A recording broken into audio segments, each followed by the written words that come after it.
In this video, I'm going to focus on the timeline only and how we can navigate in it. The first thing is zooming in and out.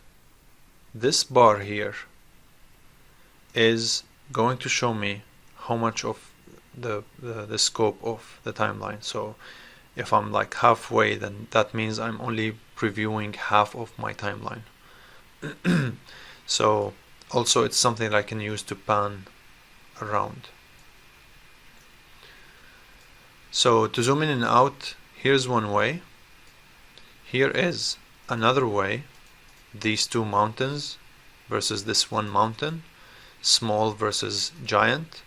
I can also use the slider.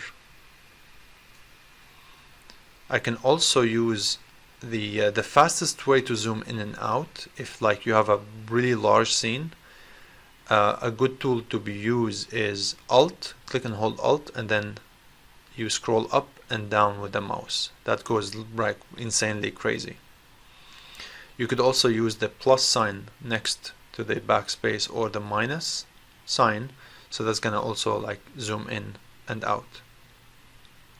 Also, you can see here it reads 0. That means we are at the 0 frame, or like, well, technically the first frame, right? Because we have to have some frame to see something. So we're at the 0 position. Let's say I am around here or like here, and let's say I want to jump to like the 3rd second. So I type in here 300, and it would send me right over there. So you can see here that's the 3rd frame. Let me just zoom in a little bit.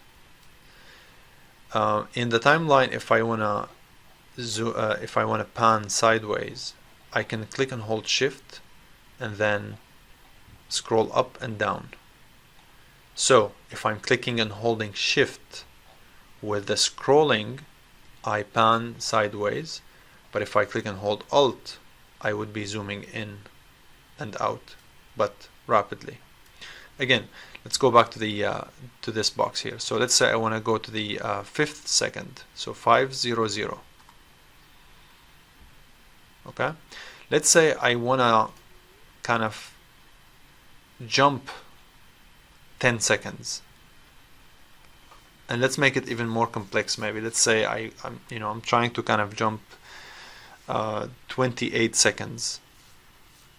Okay, because I can easily figure the number like adding 10 seconds, but what if it's a complex number that I don't want to really think about, right? So what if, like, let's jump 28 seconds.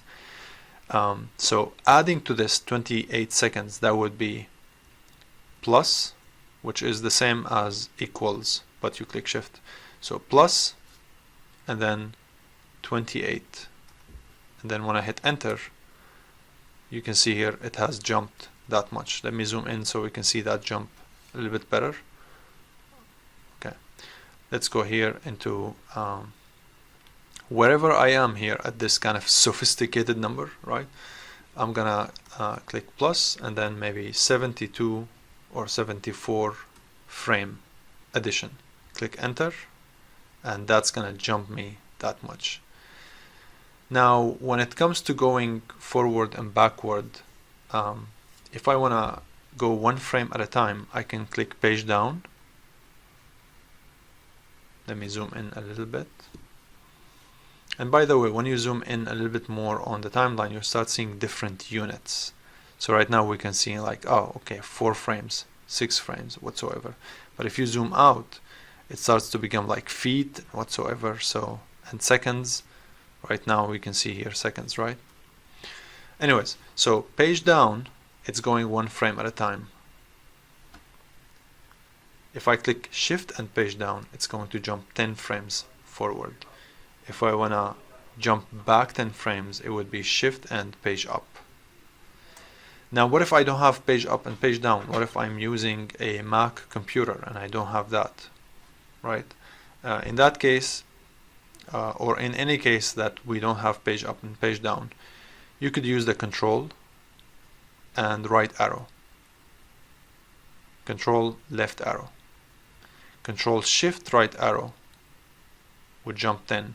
Control Shift left arrow is gonna pull back 10. Also keep in mind, of course, if you're using a Mac, you want to use the command instead of the control, just to clarify.